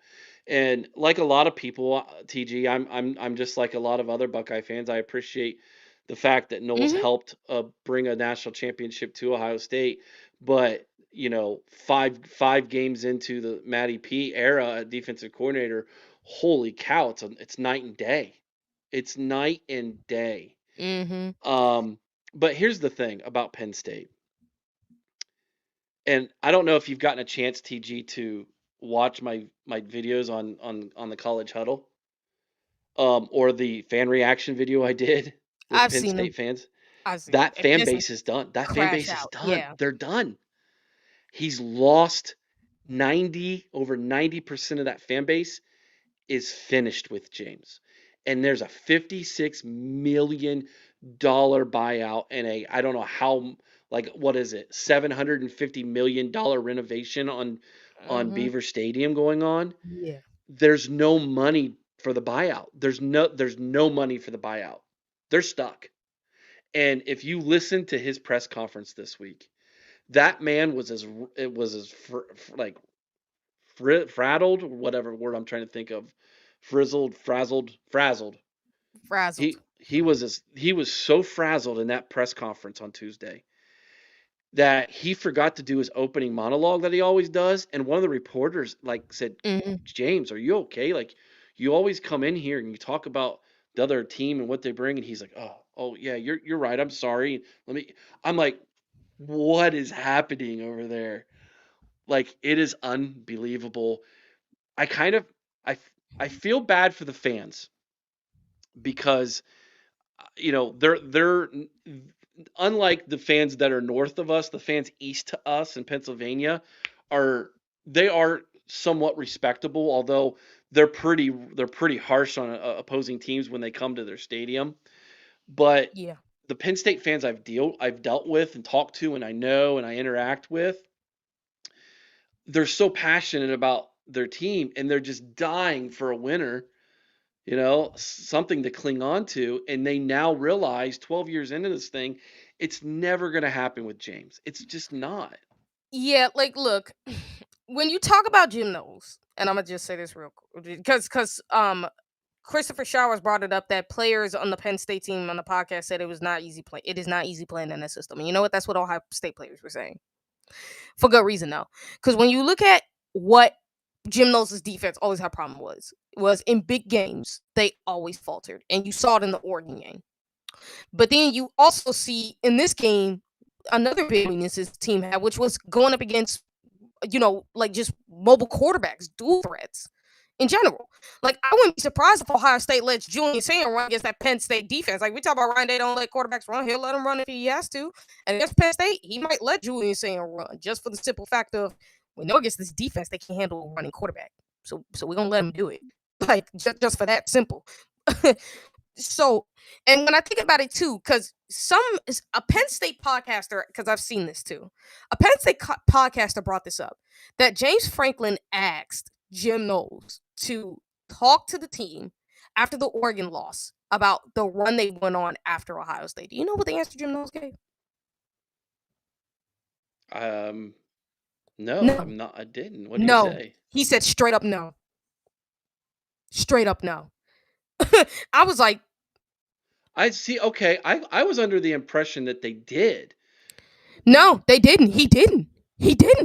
Now, James Franklin tried to do it, but he wanted Jim Knowles to do it because he was there during the Ohio State run. And like their run, when they went on this all-time great run to the playoffs, won the Natty, he wanted him to do that. And Jim Knowles went no, and I'm like, well, no wonder you didn't. No wonder Ohio State got rid of you. You are such a diva a-hole. Diva. Like, really, you really are. You're a diva. You're an a-hole. Like, you never, like, this is why the players, especially Peyton Pierce, like, while we have never seen the players be that outward ripping you, Peyton Pierce was the first one we heard, and I think that's how all the Ohio State players felt about him from a coaching standpoint. Like, yeah, they can understand he's old, so they don't get along with him, but they're like, with Matty P, and remember what everybody used to say about Matty P? People thought Matty P was going to be the A-hole. And look how it's turned out for him here at Ohio State. They love him. The players adore him. Dude, they talk to him every day, especially after practice. Yeah. He doesn't just spend time with them talking about stuff on the field. He even helps them out in life. Like, Sonny Styles, I talked about it. Like, Matty P really be talking to these guys, not just about football, but also about their life after football. Like, what to do in life, how to help them in life, how to make decisions in the world. And it's like, when you hear that, you're like, wow, these players really freaking love him. Yeah. And when you hear the players really, like, he doesn't talk badly about Jim Knowles fully because Knowles did have the courtesy to text them the change might be coming up. So, he didn't have to, but he had the courtesy to do that. But the thing is, when you hear the players talk about him from a personality standpoint, from a coaching standpoint, they don't got nice things to say about him. Like, they think he did great, but at the same time, it's like, even Sonny Styles, he said it. When he was wearing the green dot on his helmet, the plays never came. They came super late. And everybody was looking at him like, Sonny, we need to play him. And he's like, I don't even know. With Knowles last year. Where this year, they look at him, they get the play. Like this.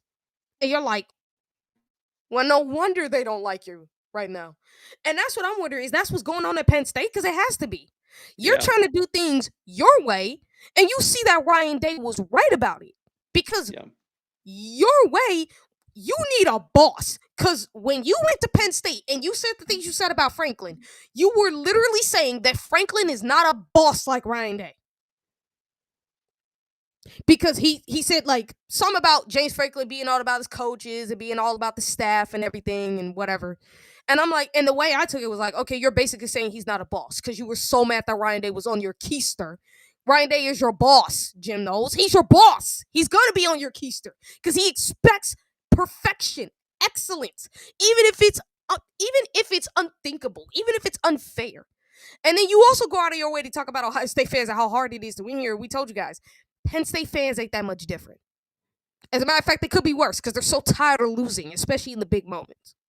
Yeah, so I think you're 100% right. They are going, like, James Franklin lost the fan base, and so if Penn State goes out there and throws up another terrible defensive performance and they lose again, say to Ohio State or Indiana or whoever it is, that fan base is going to be like, they're going to get on Knowles' case. And and think about it too. It's like I said, Franklin ain't Ryan Day. Like, I don't think he can handle because the reason why Ohio State was able to rally after the national title game was because Ryan Day put it on his back and he said, I'm gonna fight for my job. I'm gonna coach for my job. Mm-hmm. He put it on his back. He took ownership for the Michigan loss, and he coached his team all the way to victory with passion, with pride, and promising them that he is going to make sure that they don't go out like bumps. He is going to make sure they go out on top with a natty, and he did exactly that.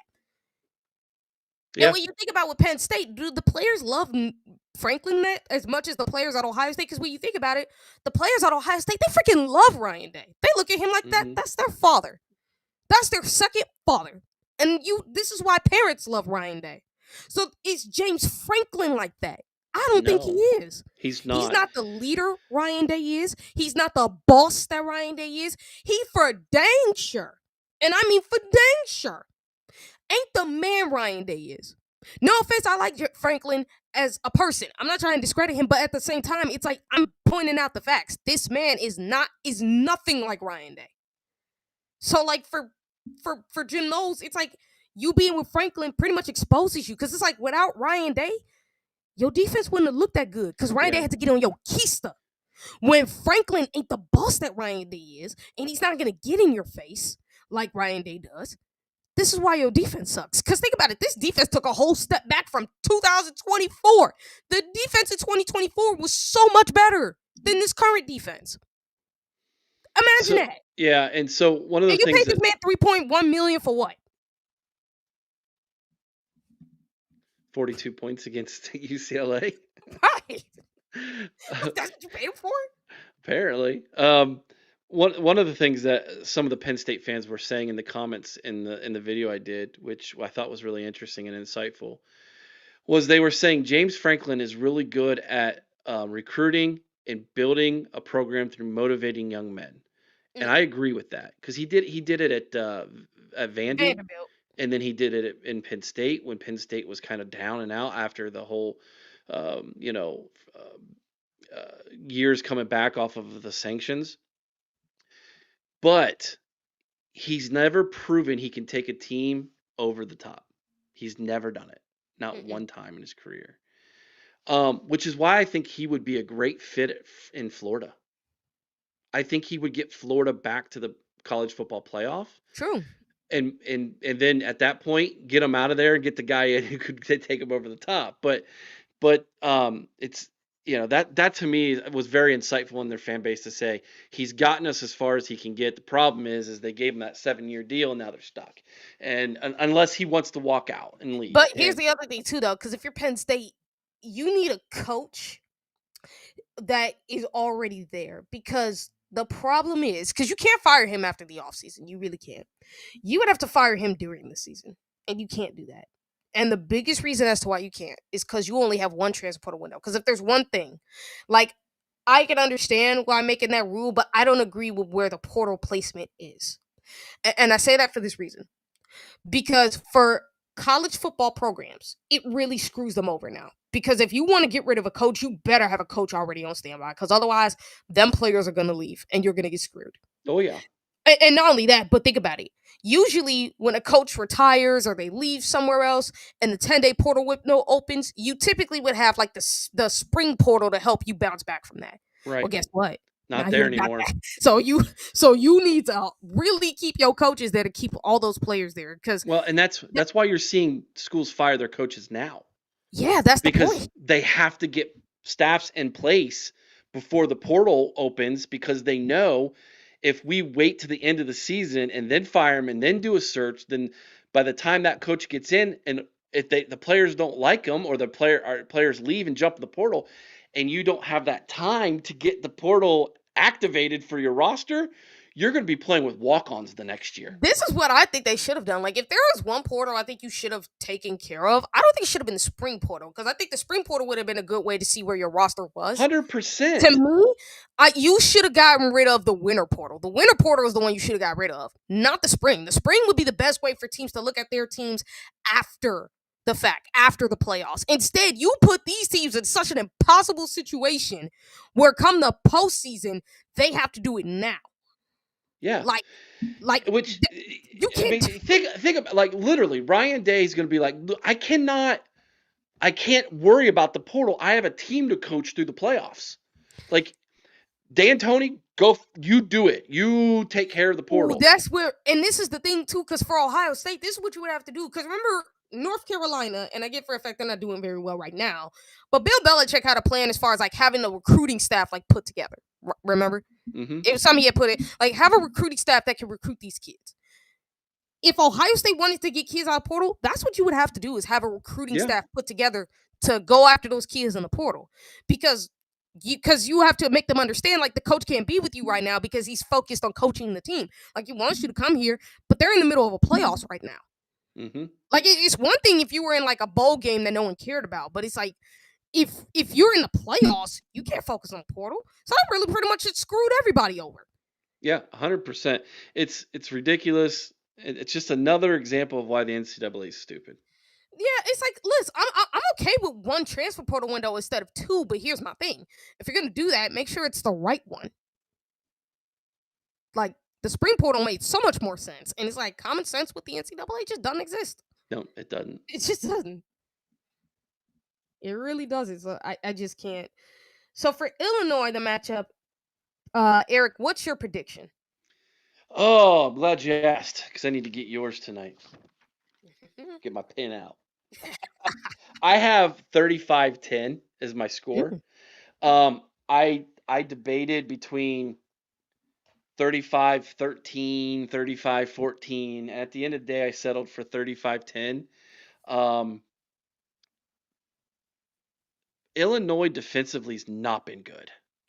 Yeah, they At got too many all. injuries on the secondary. Yeah, they are beat up. That game in Bloomington was a disaster for them. They Because of bounced that injury. Yeah, Because of they that. bounced back and they beat USC at home in a close one, and then they looked good against Purdue, but they're still giving up a ton of points.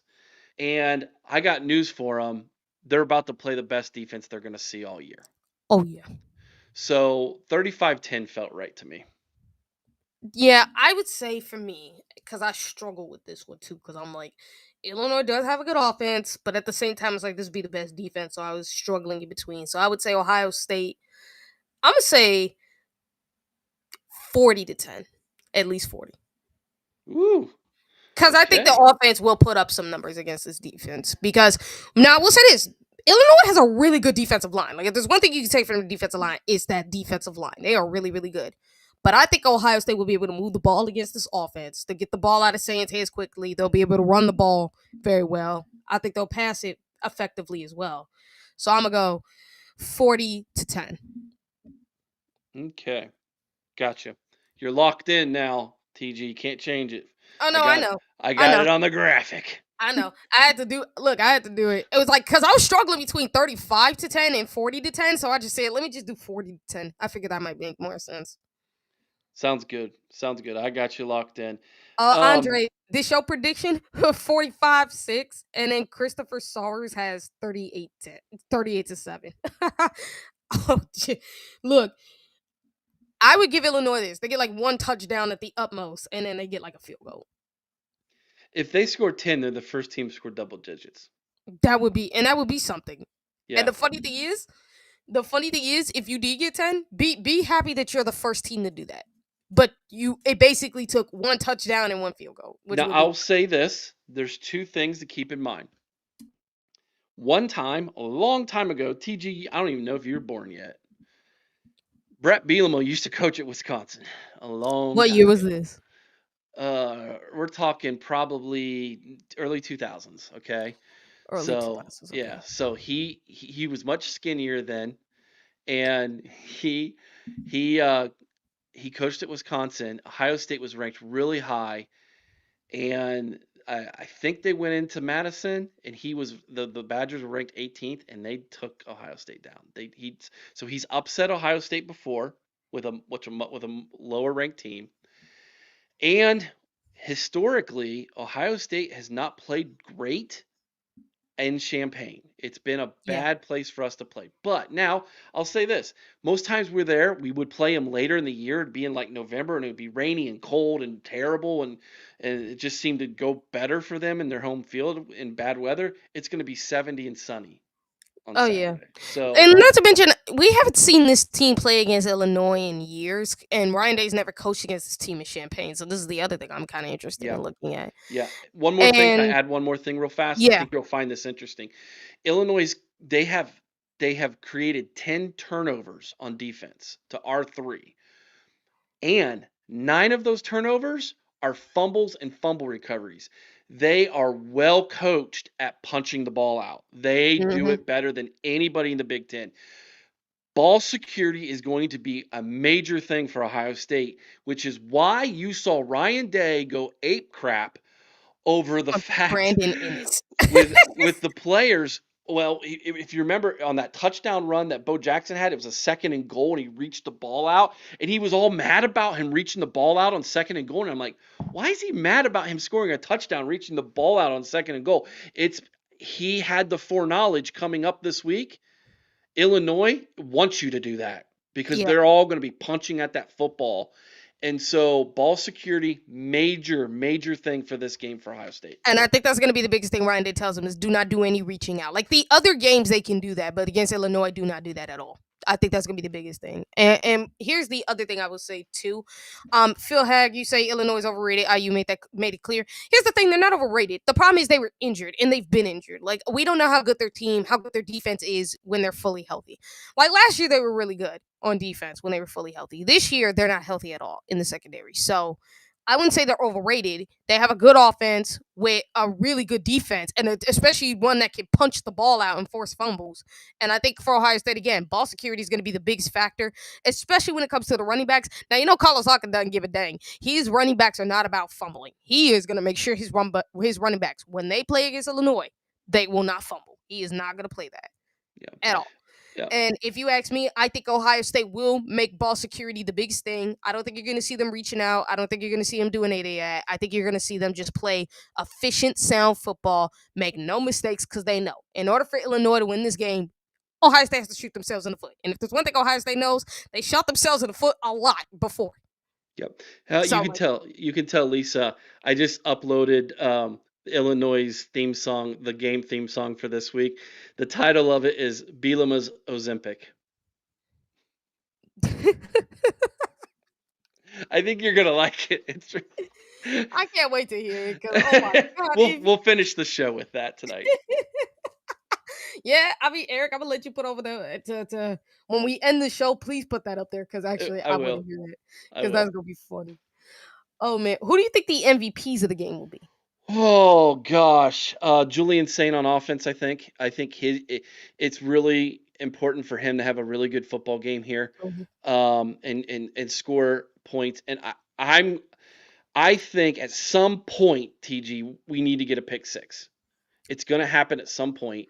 Illinois is going to throw the football a lot. They're not good running the football this year. They're a pass first offense. Maybe we can confuse them enough to get a pick six. Who should we give a pick six to this week? Ooh, that's a good one. I kind of want to give it to Jermaine Matthews. I'm not gonna lie. Okay, all right, you go Jermaine Matthews. That's cool. I'm gonna go with Iggy. I wouldn't be mad at that either. He's to be playing honest. so good this year. Yeah, he's playing so good. I really wouldn't mind it. Like, I don't mind if either of our two corners, even because there are a list of guys. Like, I want to see Caleb get his first pick six. I want to see freaking McClain get it. I want to see Arvell Reese get it with how good he's been playing. But like Iggy, Lorenzo, and Jermaine And are there's corners. another Lorenzo Styles had that one really bad play where against Ohio, where they scored the touchdown. Other than that, he has played out of his mind this year. Yeah, and from what I understood, when I watched that, when he did the patty cake thing, I actually noticed something was wrong. Like that same game, he injured his arm, and I can see why. Because it's like It looked like he was favoring his arm on that one a little Yeah, bit. yeah, and I think he exited later in the game, didn't he? And he didn't get. Yeah, he Yeah, he did got because hurt. he ended up injuring his arm, like for real at that point too. Because he made a squat and hurt his arm. So it's like I could see okay in the first because you guys go back and watch that Ohio game when that big play happened in the patty cake. It's like something was wrong with his arm. I could tell because he wasn't trying to be patty cake. He literally and some had happened. I don't know what it was, but you know it is what it is. For me, I really do think the MVPs of the game will be. I do think it'll be Julian Saying on offense too. I think he'll have a great game, and on defense. Man, there's so many I could pick from. I'm gonna go ahead and say Arvell Reese again. Arvell or it's either gonna be Arvell or Caden Curry. One of the two Yeah, of them. one of the things that Ryan mentioned in the preview that we did. If you haven't watched the Ohio State versus Illinois preview, it's on our YouTube channel. Ryan mentioned that he's really worried about their offensive line against our defensive line. Ooh, So Caden Curry might be a good pick, or yeah. Caden McDowell, or one of the deep. Or Oh, Kenyatta Jackson. I know for a fact Kenyatta hadn't had a breakout like Caden, is but he he's gonna actually been play playing really though? good. Is he gonna play? Yeah, he's gonna play. He's healthy. He's fine. Okay, good, He'll be fine. good. But Troy, if Curry gets the first pick six, dude, that'd be amazing. That guy's yeah, having a that's just heck of a year. yeah, because like I hear he's gonna be fine. Like I've read reports that he's gonna be fine. Kenyatta Jackson is. I'm not saying this outwards. I'm seeing reports. This is not me saying like I got inside information. I would have to wait till our guy Vader because he is connected. If he tells us, but he says don't say it up, I'm not going to. But but like I said, I've read it from other reports. They say he's gonna come. That's Another, again from other people. you want to know? Gotta get Patreon membership so you can find out. Yeah. So Hey, I'm look just who telling it you. look who it is. Mecah, hey girl, prayers to you and your family, girl. Hopefully you and your family are doing okay. All right. Love you, girl. We missed you tonight. I tried my best to be you. It's not gone well. It's not going well. Hey, it's actually gone pretty well because I mean, let's be real, people do pretty enjoy this. And I'm not gonna lie too, because if Caden Curry did get his first pick six, like imagine this game, he has like a JT Tuamola type like Penn State game in 2022 type of game. Yeah. When like again JT's game He already did against Washington. It was amazing. Yeah, I'm talking about. But here's the thing: like JT's performance included him getting a pick six. It did. Like he not only was forcing fumbles, he was getting a pick six. He was tearing up that Penn State offense like no tomorrow. They could not block him for none. I think he also like, and it was like his second pick too. Like he got two picks in that game too. Yeah. And one was a pick six. So it's like if he had that kind of game, because JT's like Penn State game in 2022 is the best game I've seen of an edge rusher the entire time I've been watching Ohio State. That is the best game I've seen from an edge rusher. And we've seen Joey Bosa. We've seen Nick. We've seen Chase. I ain't never seen a game like JT's game. That was ridiculous. I ain't never seen that. And if he has that kind Penn of game, State's so happy he finally graduated. They're like, finally. And think about it. He was terrorizing them even after the fact. Even if he didn't have another game like that, he was still terrorizing Penn State after the fact. He was like, yeah, if you Penn State, you should be happy in here. But here's the funny thing. What happens if Caden Curry's like him? Right? Now what we gonna do? They're like, JTT's white now. What's going on? Right? Like, man, I would love to see that. If Caden Curry had that kind of game against Illinois, if I'm Penn State, I'm already going to be fishing. Because if I'm every team, I'm going to be like, oh, heck no. No way. What was it that EJ Underwood said the other day? He was a white-skinned brother, or is that what did he say? Like that. because it's like, because I heard this same joke pressed with the cornerback from Iowa named Deshaun. That cornerback, they say like he's a white brother as far as like he's a black man in a white guy's body. Because their athleticism is when you see white, and this is not me. I'm a point guard in a lineman body, okay? Because and the reason they say this is because of this. This is what they be saying. When you see a white guy that athletic, that fast, that is rare. You don't see that. If you see that in a white guy, you know you got a specimen right there. You got a black guy in that white man's body. EJ said, no offense, but Yeah, not just him, but Doug Donnelly, the guy, a former wide receiver that myself and Sean interviewed. If you guys Yeah, have to go check that out, he said something so similar as to yeah, how they looked at him back then when he raced up against what was it, Terrell Owens of the Cowboys. When yeah. they were racing, they said they literally the Cowboys player said, "Don't let this white guy beat you." I had to laugh at that. I was like, Too bad. oh, he's like, dang, dude, don't Terrell let. Terrell out there on his driveway pumping some iron, crying about his quarterback next week. I had to laugh That's at that. my I'm like, man, quarterback. it's like what we hear about white athletes in today's day and age. It's like, I was so funny. I'm like, I enjoy the jokes, but they ain't wrong. Like, black athletes are usually the most athletic, and when you see a white guy very athletic, it's like, when? Since when? Oh, come on, TG. No, Come seriously. on. No, seriously. That's how it is in sports. And a lot of times, that's how people look. They're like, okay, you know, you got a specimen in this white guy. When you talk about this man plays like a black man, that's what they all say. Chris I had to says, laugh at that. I'm like, yo, really? Y'all just. I'm a power forward body of a fat lollipop kid from the magical land of Oz. I see you, bro. I see you. Oh my god. Ugh. Oh, is there anything else, TG? I got it's about my bedtime. We've gone an hour and 45 minutes, girl. Oh yeah, we really did go for a long time, but hey, it's what happens. We got two intelligent people talking. It's gonna be great fun. Long Well, talks. Even myself and Sean had to catch ourselves a couple times. Remember, we had that one video with intrusive that went like an hour and 30, not almost an hour and 40. yeah. So no, Oh, I ain't got nothing else. Do you got all anything else, right. Eric? No, you finish it up. When you're done, I'll play the theme song. It's titled Bielema's Ozempic. Oh, that's R- so funny. RDCV, you're gonna like this song, brother. I Oh, thought of I you. know I'm finna laugh. All right, everyone. Thank you for watching. Like, comment, share, subscribe. Turn on those notifications so you never miss another one. If you guys want to see more videos like this, hit that thumbs up button and continue to like and subscribe to this channel. Continue to support it. You guys' support really means everything. And go check out the Patreon channel. Don't ever forget that, guys. You guys are gonna love the content we be putting on there. It allows us to do more, have more, say more. And like I said, if you guys ever want to see me cut loose, you're gonna get a chance to. You guys want to see it? You guys are going to get a chance to see Sean's show during the off season, where he gets to watch games with former Buckeye players. You get to hear more about Mika's recruiting, her, and the stuff that Vader have gotten.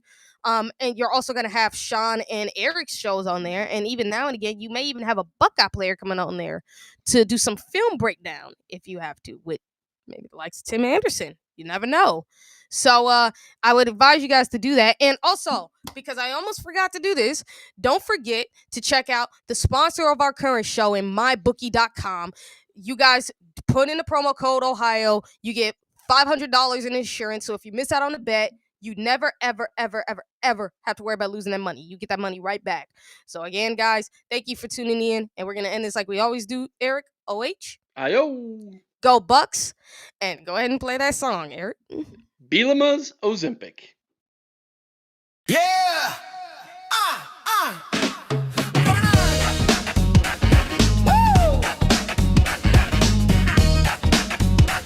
It's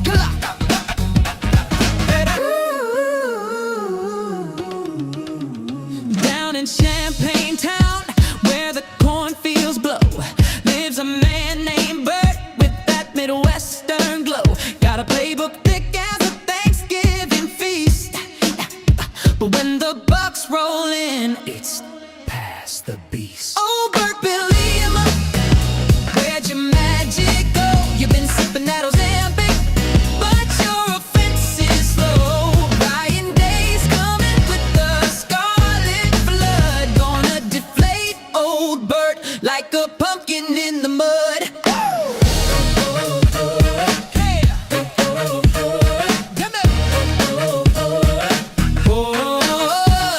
Say there's a turtle made of wood and pride, called the Illa Buck, yeah, that's the pride. But Ohio State's hungry, and they came to dine. We'll take your turtle, Bert, and maybe your O-line. Oh, Bert Bielema,